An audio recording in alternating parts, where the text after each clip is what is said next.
السلام علیکم. الحمد لله نحمده ونستعينه ونستغفره ونؤمن به ونتوكل عليه ونعوذ بالله من شرور أنفسنا ومن سيئات أعمالنا من يهده الله فلا مضل له ومن يضلله فلا هادي له ونشهد أن لا إله إلا الله وحده لا شريك له ونشهد أن سيدنا ونبينا ومولانا محمدا عبده ورسوله صلى الله تعالى عليه وعلى آله وأصحابه وسلم تسليما كثيرا كثيرا. أما بعد فأعوذ بالله من الشيطان الرجيم. بسم الله الرحمن الرحيم. فلما قضى زيد منها وطرا زوجناكها لكي لا يكون على المؤمنين حرج. صدق الله العظيم.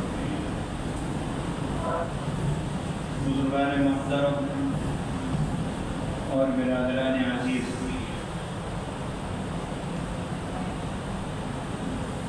صحابہ کرام رضوان اللہ علیہم اجمعین کے بعض افراد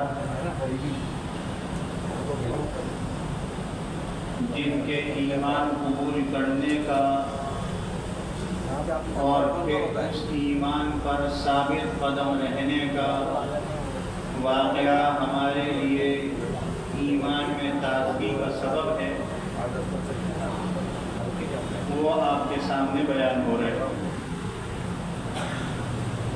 اس کا یہ مطلب نہیں ہے کہ بعض صحابہ کے بیان ہو رہے ہیں تو جو صحابہ جن کا بیان نہیں ہو رہا ان کا ایمان وہ اپنے ایمان پہ ثابت قدم نہیں تھے، یہ مطلب ہرگز نہیں.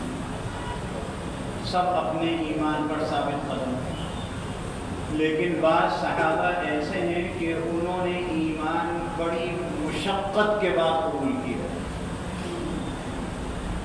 حضرت بلال حبشی رضی اللہ تعالی عنہ کا ذکر مبارک گزشتہ جمعہ ہوا تھا. ایک شخص ہیں یمن کے رہنے والے، یہ اپنے والدین کے ساتھ کہیں سفر پہ جا رہے تھے تو پہلے زمانے میں جب رات ہوتی تھی تو خیمہ ساتھ ہوتا تھا، وہ خیمہ لگاتے تھے، رات گزر کر لیا کرتے تھے. اسی طریقے سے رات بسر ہو رہی تھی کہ دوسری طرف سے کچھ لوگ ایسے جو جنہیں ڈاکو کہا جاتا ہے لوٹ مار کر کے واپس آ گئے. اس زمانے میں لوٹ مار صرف مال و دولت کی نہیں ہوتی تھی، انسانوں کی بھی ہوتی تھی. آج اس کا رخ بدل گیا، دوسرا طرح ہو گیا، ہوتی آج بھی. آج کا جو رخ ہے وہ یہ ہے کہ اللہ نہ کرے کسی کو اٹھا لیا اور پھر اس سے تاوان کا مطالبہ ہوتا ہے. اس زمانے میں ایسا تھا کہ کسی کو اٹھا لیا، اس کو غلاموں کی منڈی میں جا کے بیچ دیا، ہمارے پاس سے بھی چلا گیا، مال بھی آ گیا، وہ دوسرے نے لے لیا، وہ اس کا خادم بن کے رہے گا جب تک وہ اس کو نہ بیچے. تو اپنے والدین کے ساتھ ایک لڑکا تھا، اس کا نام ہے زید. وہ لوٹ مار کر کے آ رہے تھے، یہ اپنے خیمے کے سامنے تھے، انہیں اٹھا کے لے گئے. والدین بیچارے چیختے ہی رہ گئے اور وہاں سے لا کر ایک لمبا سفر کر کے مکہ معظمہ کے قریب ایک بازار لگتا تھا عکاظ، وہ سال میں چند دن لگتا تھا، ایک میلہ ہوتا تھا، اس میلے میں جا کر اس زید کو بیچ دیا. قبیلہ قریش کے ایک شخص ہیں، انہوں نے اس کو خرید لیا، حکیم ابن حزام، انہوں نے خرید لیا۔ خریدنے کے بعد اپنی پھوپھی کو حضرت خدیجہ الکبریٰ رضی اللہ تعالی عنہا کو لے جا کے ہدیہ کر دیا۔ ابھی حضور علیہ السلام کی بعثت نہیں ہوئی تھی، یعنی نبی نہیں بنائے گئے، اور حضور علیہ السلام کا نکاح حضرت خدیجہ رضی اللہ تعالی عنہا سے ہو گیا۔ حضرت خدیجہ رضی اللہ تعالی عنہا نے اس زید کو، جو ان کے بھانجے حکیم ابن حزام نے ان کو ہبہ کیا تھا، انہوں نے حضور علیہ السلام کو ہبہ کر دیا۔ غلام خرید کے لائے، اپنی پھوپھی کو دے دیا، اور انہوں نے اپنے شوہر کو دے دیا۔ یہ ان کے ساتھ رہتے رہے۔ حضور علیہ السلام کو اللہ نے نبوت عطا فرما دی۔ جب نبی بنائے گئے تو غلاموں میں سب سے پہلے جس نے اسلام قبول کیا ہے یہ حضرت زید رضی اللہ تعالیٰ۔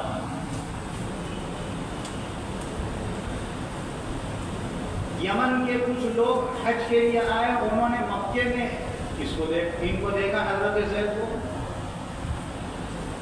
جب حضرت زید کو دیکھا، اسلام آ چکا تھا، انہوں نے حج کے بعد واپس جا کے ان کے والدین سے کہا، ان کے والد کا نام تھا حارثہ، ان سے کہا میں نے تمہارے بیٹے کو دیکھا ہے۔ انہوں نے قسمیں اٹھائیں کہ دیکھا بھی ہے کسی کو۔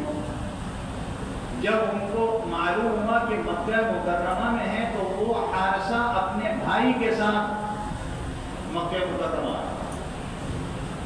پتہ چلا جناب رسول اللہ صلی اللہ علیہ وسلم کے پاس یہ حضرت زید رضی اللہ تعالی عنہ یہ غلام ہیں۔ انہوں نے عرض کیا کہ آپ جو ہیں وہ تو کریم باپ کے بیٹے ہیں، خود کریم ہیں، اور آپ جو ہے وہ تو سخی بھی ہیں، سارے صفتیں بیان کی۔ ہماری آپ سے درخواست یہ کہ یہ زید جو ہے یہ ہمارا بیٹا ہے، آپ اس کو غلامی سے آزاد کر کے ہمیں دے دیں، ہم واپس لے گئے۔ حضور علیہ السلام نے فرمایا زید کو بلاؤ۔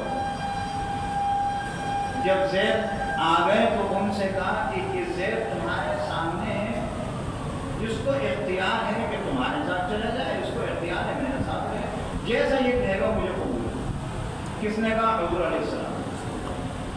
حضرت زید رضی اللہ تعالی عنہ نے اپنے والد سے یہ بات کہی کہ میں آپ کے ساتھ جانے کو تیار نہیں ہوں، حضور علیہ السلام کے ساتھ رہوں گا۔ یہ میرے ماں باپ ہیں، انہوں نے ماں باپ کی شفقت مجھے دی، اگرچہ میں ان کا غلام تھا، لیکن اتنی شفقت کے ساتھ انہوں نے رکھا، کوئی مجھ سے بگاڑ نہیں لیا، کوئی میرے اوپر تشدد نہیں کیا، میں ان کے ساتھ رہنا چاہتا ہوں۔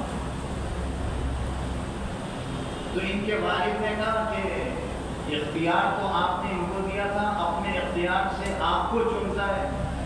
تو حضور علیہ السلام نے فرمایا، حضرت زید کو لے کر حجر اسود کے پاس آئے بیت اللہ میں، اور وہاں اعلان کیا کہ میں زید کو آزاد کرتا ہوں اور آج سے اس کو اپنا بیٹا بناتا ہوں۔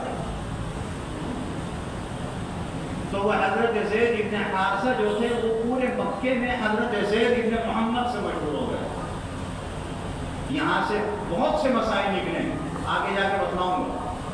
ہمارے معاشرے میں وہ مسائل چل رہے ہیں اور ہماری توجہ ان کی طرف نہیں۔ یہ زید ابن محمد ہو گئے، جو ہے زید ابن محمد، لیکن حضور اقدس صلی اللہ علیہ وسلم کے سگی اولاد تو نہیں تھی، منہ بولے بیٹے تھے۔ اور اس زمانے میں منہ بولا بیٹا جو ہوتا تھا، جس کو بھی بناتے تھے منہ بولی اولاد بناتے تھے تو اس کو ترکہ بھی ملتا، وہ مر جائے تو اس کا ترکہ ان کو ملتا۔ حضور علیہ السلام نے ایک دن اعلان فرمایا، حضور علیہ السلام کی ایک آیت تھی جو حضرت عبداللہ رضی اللہ تعالی عنہ جو حضور علیہ السلام کے والد مکرم ہیں، وہ ان کی باندھی تھی۔ جب حضرت آمنہ رضی اللہ تعالی عنہ کی وفات ہو گئی راستے میں سفر کی حالت میں، تو یہ حضرت ام ایمن رضی اللہ عنہ حضور علیہ السلام کو گود میں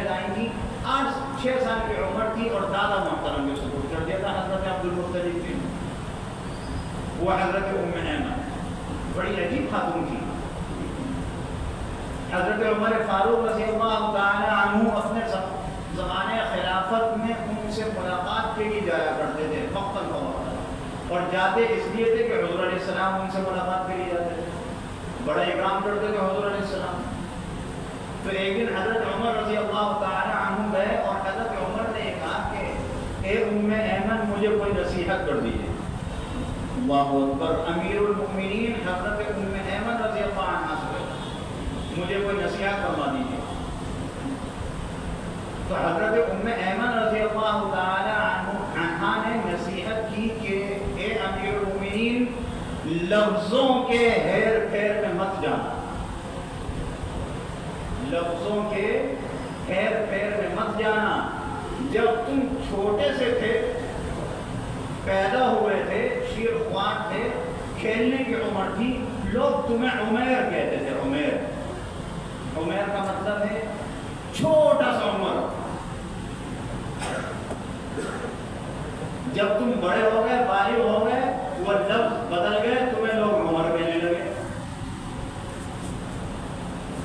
اور آج ایک زمانہ آیا کہ اب تمہیں لوگ عمر نہیں کہتے، تمہیں امیر المؤمنین کہتے ہیں۔ تو اے امیر المؤمنین لفظوں کے ہیر پھیر میں نہ جانا، تم ہو وہی عمر۔ اگر لفظوں کے ہیر پھیر میں جاؤ گے تو ماضی کو بھول جاؤ گے، کیسے کام کی بات ہے، نصیحت کی۔ حضور علیہ السلام نے اعلان کیا کہ کوئی ہے کہ اس جنت میں گارنٹی دیتا ہوں کہ یہ عورت جنتی ہے، اس کے ساتھ کوئی نکاح کر لے گا۔ حضرت ام ایمن رضی اللہ عنہ، یہ حضرت زید رضی اللہ عنہ بڑا ہوا، میں تیار ہوں۔ ان کا نکاح ہو گیا۔ ان کے ایک صاحبزادے ہیں حضرت اسامہ ابن زید رضی اللہ عنہ، یہ حضرت ام ایمن کے بدن سے رضی اللہ عنہ۔ یہ حضرت زید ابن محمد کے نام سے مشہور ہے۔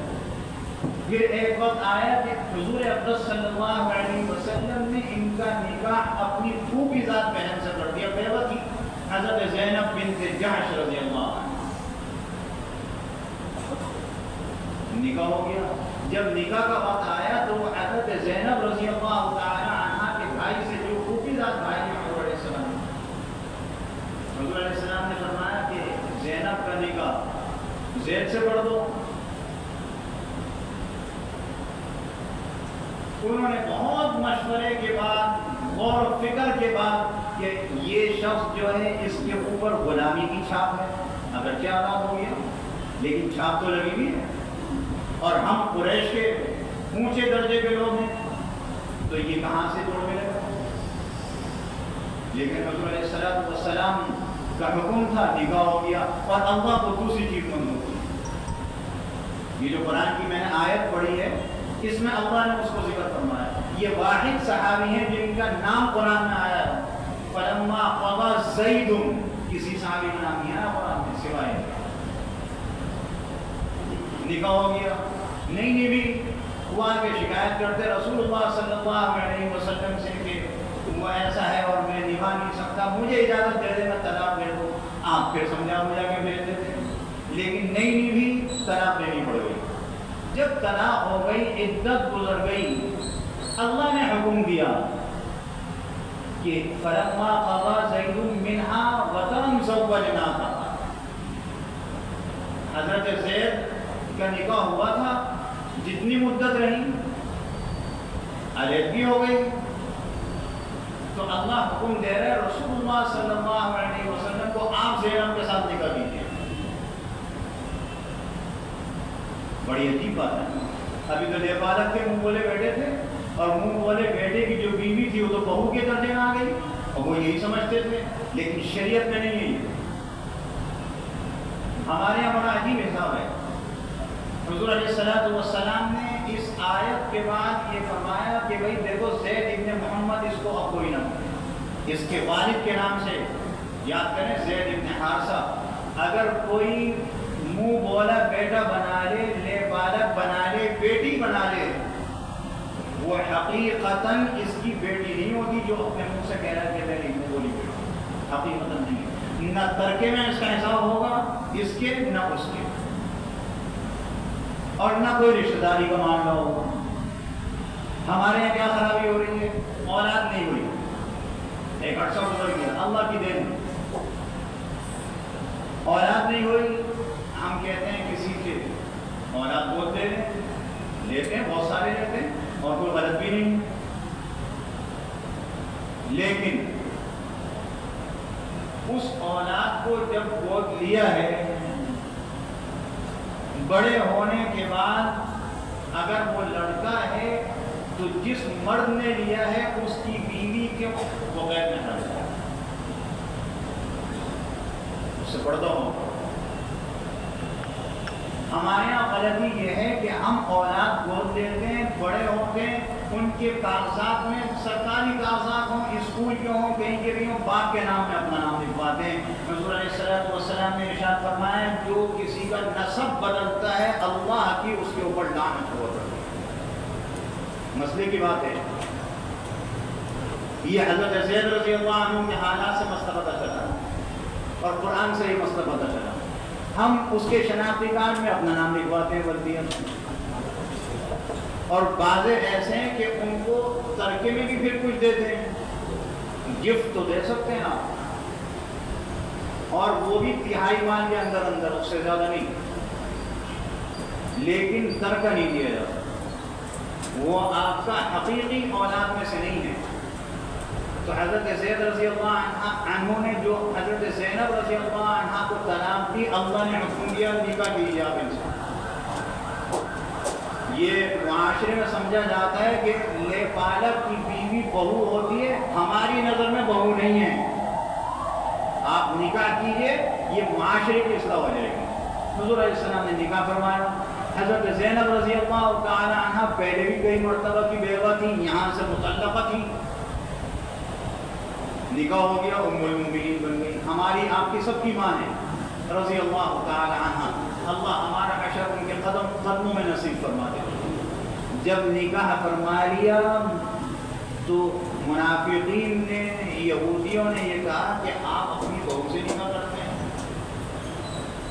اور بعض مسلمان بھی یہی سمجھتے تھے. اللہ نے قرآن کے ذریعے مسلمانوں کی اصلاح فرما دی اور پھر یہودیوں کی بولتی بند ہو گئی. یہ مسئلہ اس سے معلوم ہوا. اور یہ حضرت زید رضی اللہ تعالی عنہ غزوہ موتہ میں شہید ہوئے ہیں، اور غزوہ موتہ میں حضور اقدس صلی اللہ علیہ وسلم تشریف نہیں لے گئے تھے. ایک سفیر تھے حضور علیہ السلام کے، وہ ایک بادشاہ کے پاس گئے، وہاں سے واپس آ رہے تھے، راستے میں قتل کر دیے گئے. سفیر کو قتل نہیں کیا جاتا، اس کا احترام کیا جاتا ہے، کتنا اختلاف ہو اس کو قتل نہیں کیا. حضور علیہ السلام نے ان کا بدلہ لینے کے لیے موتہ مقام پر 3000 مجاہدین کا لشکر بھیجا، اور حضور علیہ السلام نے فرمایا زید ابن حارثہ امیر ہوں گے، جھنڈا ان کے ہاتھ میں ہوگا، اگر یہ شہید ہو جائیں تو حضرت جعفر طیار رضی اللہ تعالیٰ عنہ عمارت کو سنبھالیں گے. یہ حضور علیہ السلام کے چچا بھائی ہیں، حضرت علی رضی اللہ عنہ کے بھائی ہیں سگے، یہ بھی شہید ہو جائیں تو حضرت عبداللہ ابن رواحہ رضی اللہ تعالیٰ عنہ امیر بنیں گے، وہ جھنڈا سنبھالیں گے. اور اگر یہ بھی شہید ہو جائیں تو پھر مسلمانوں کی جو جماعت ہے یہ جا رہی ہے، اس میں سے کوئی آگے بڑھ کر. صحابہ کرام نے کہا تصدیق ہو گئی. زید ابن حارثہ، ان کے بعد جعفر طیار، ان کے بعد حضرت عبداللہ ابن رواحہ، تینوں شہید ہوں گے. نبوت کی زبان سے معلوم ہو گیا. یہ بھی نہ ہو تو پھر چوتھا کوئی آگے سنبھال لے. یہ وہاں گئے ہیں، شہید ہوئے ہیں موتہ مقام پر، جہاں وہ میدان میں جہاد ہوا تھا، اسی مقام پر ملک شام میں ان کی قبریں موجود ہیں. جب یہ تینوں شہید ہو گئے تو حضرت خالد بن ولید رضی اللہ عنہ نے جھنڈا سنبھالا اور وہ اس کو فتح کر کے دیا. یہ حضرت عبداللہ ابن زید رضی اللہ عنہ کیسا ایمان تھا. حالت غلامی میں آئے تھے حضور علیہ السلام کی خدمت میں رہے اور آپ کی خدمت میں رہ کر ان سے اتنے متاثر ہوئے کہ اسلام بھی قبول کرا. اسلام قبول کرنے کے بعد والد محترم آئے تو ان کے ساتھ جانے سے انکار کر دیا. یہ حضرت زید رضی اللہ تعالیٰ یہ صحابہ کرام کے حالات ہیں. باقی انشاءاللہ آئندہ جمعہ میں عرض کیا جائے گا. اللہ رب العزت مجھے اور آپ کو صحابہ کرام کے ساتھ محبت نصیب فرمائے. وآخر دعوانا الحمدللہ رب العالمین.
أكبر الله أكبر الله أكبر الله أكبر أشهد أن لا إله إلا الله أشهد أن لا إله إلا الله أشهد أن محمدا رسول الله أشهد أن محمدا رسول الله حي على الصلاة حي على الصلاة حي على الفلاح حي على الفلاح الله أكبر الله أكبر لا إله إلا الله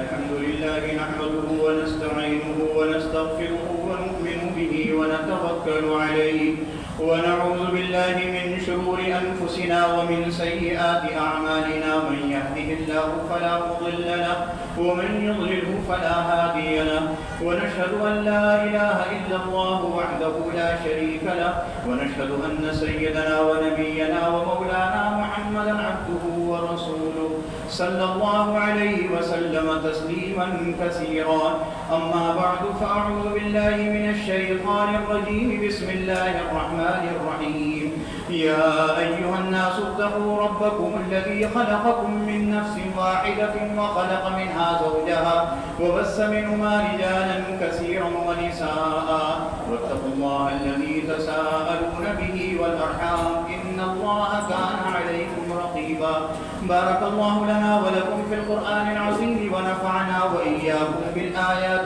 والذكر الحكيم أستغفر الله لي ولكم ولسائر المسلمين فاستغفروه إنه هو الغفور الرحيم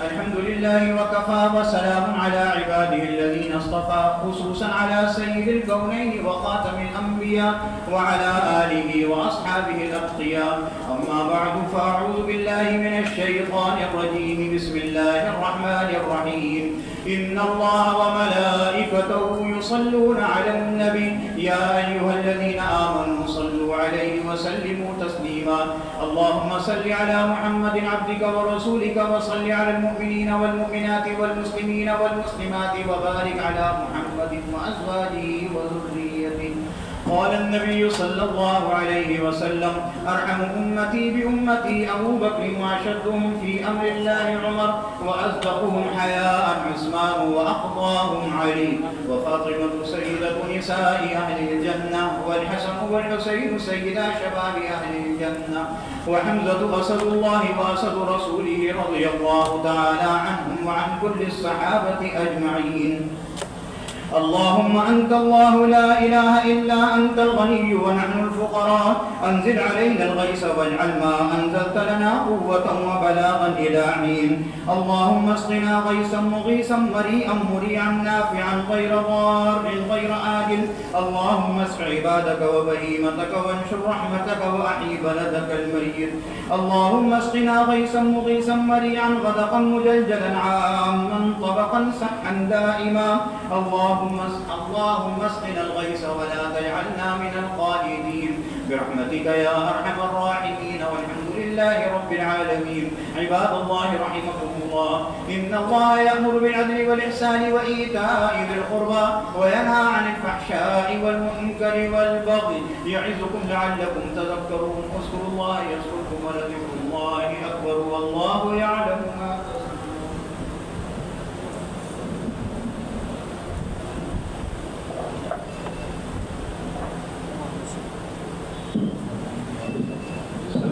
کر لیجئے جو صف کا نشان ہے اس نشان پر اپنی ایڑی کا سرا رکھیے اوپر جگہ ہو تو اوپر تشریف لے جائیے جو نمازی بعد میں آنے کے عادی ہیں وہ اپنی جائے نماز لے کر آیا کریں ٹوپی پہن کر نماز پڑھنے کی عادت بنائیے شلوار ٹخنوں سے اونچی رکھا کیجئے موبائل فون بند کر لیجئے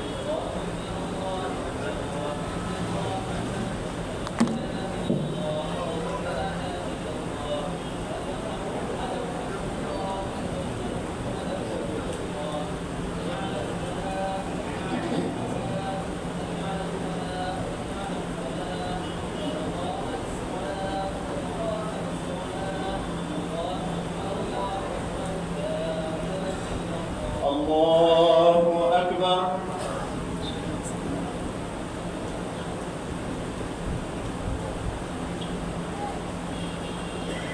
الحمد لله رب العالمين الرحمن الرحيم مالك يوم الدين إياك نعبد وإياك نستعين اهدنا الصراط المستقيم صراط الذين أنعمت عليهم غير المغضوب عليهم ولا الضالين. سبحان ربك رب العزة عما يصفون وسلام على المرسلين والحمد لله رب العالمين. الله أكبر.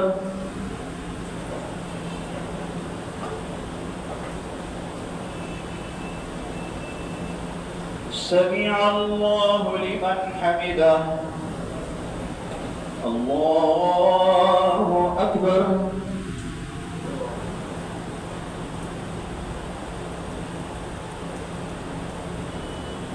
الله أكبر. الله أكبر.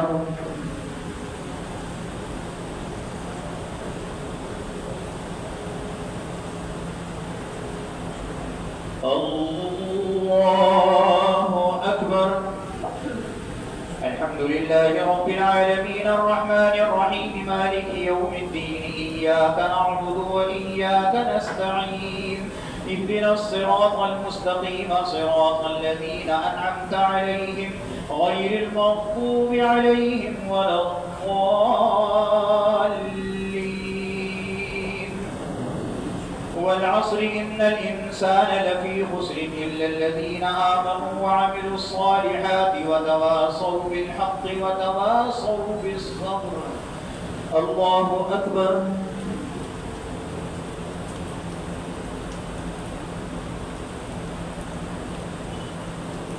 سمع الله لمن حمده. الله أكبر.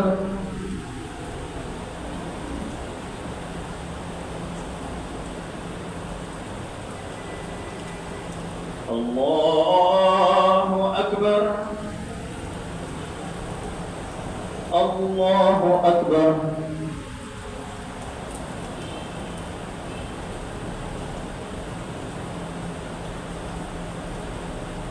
الله أكبر.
السلام عليكم ورحمة الله.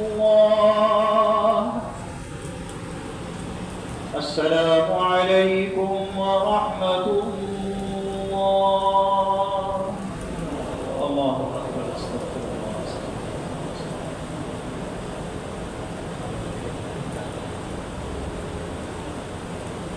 گزشتہ جو میں نے ایک اعلان کیا تھا، بلکہ اعلان نہیں ایک شکایت کی تھی ریلوے والوں سے، تو ریلوے والوں سے تو کوئی امید تھی نہیں اور وہ امید لگانی بھی ان سے بیکار تھی، لیکن اللہ کے بعض بندوں نے اس کام کو بحال کرا دیا ہے کہ وہ گٹر لائن جو ہے وہ تبدیل کرا دی ہے۔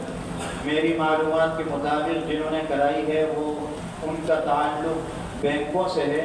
میری دعا ہے اللہ رب العزت ان کو اس بینک کی ملازمت سے بہتر اور اس سے اچھی ملازمت اس کے نعم البدل عطا فرما دے اور اللہ انہیں جزائے خیر عطا فرمائے۔ الحمدللہ رب العالمین والعاقبۃ للمتقین والصلاة والسلام على سيد الأنبياء والمرسلين وعلى آله وأصحابه أجمعين. اے اللہ ہم سب کے گناہوں کو معاف فرما، ہر قسم کی پریشانیوں کو دور فرما، تمام بیماروں کو شفا عطا فرما. اے اللہ پوری دنیا کے مسلمانوں کی حفاظت فرما، بالخصوص فلسطین کے مظلوم مسلمانوں کی بھرپور مدد فرما. اے اللہ ہم سب کی دعاؤں کو قبول فرما. ربنا تقبل منا انك انت السميع العليم وتب علينا انك انت التواب الرحيم.